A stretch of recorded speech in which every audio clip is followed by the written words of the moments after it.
Okay, so what is all this stuff and why is it in the sewer pipe? I'm gonna explain. So the main sewer line for this house was backing up, and I was trying to clear it with my sewer machine here, which I did manage to clear it, but I could feel like some kind of obstruction or a break or something in the line. So I pulled the cable out and threw it on the ground so I could tell about how far the obstruction was, and then we decided to dig it up.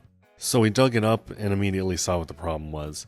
You can see there's a huge dip in the pipe, which is definitely holding water in that section, and I pretty much already have an idea of what's wrong with it. But we're going to cut it out and see if I'm right. But before we could cut it out, we kind of got rained down a little bit.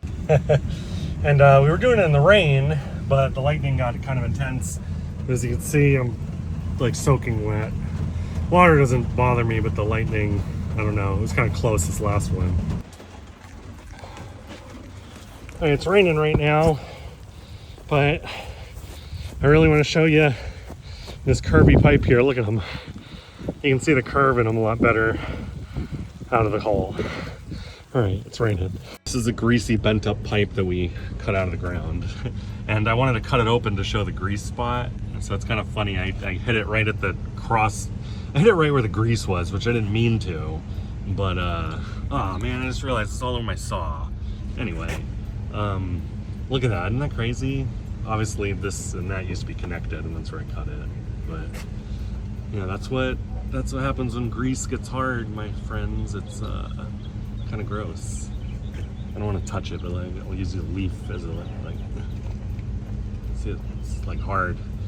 So basically what happened is there's a belly. This was a dip in the pipe. So someone was flushing a bunch of grease, and since it holds water in the belly there, the grease just floats into there and it all solidifies inside the pipe, and this is what happens. So we could have cleared this out with a high pressure water jetter, but we figured since the thing's all out of whack and it was a disaster at roots and rocks and everything, we just replaced it. And here's the pipe we spliced in. We just put a Schedule 40 pipe with thin wall adapters and flexible couplings. And we just made sure that we packed the dirt really well underneath it and set the pitch right. So I don't think we're going to have an issue with the pitch here in the future. No more belly, no more grease solidifying.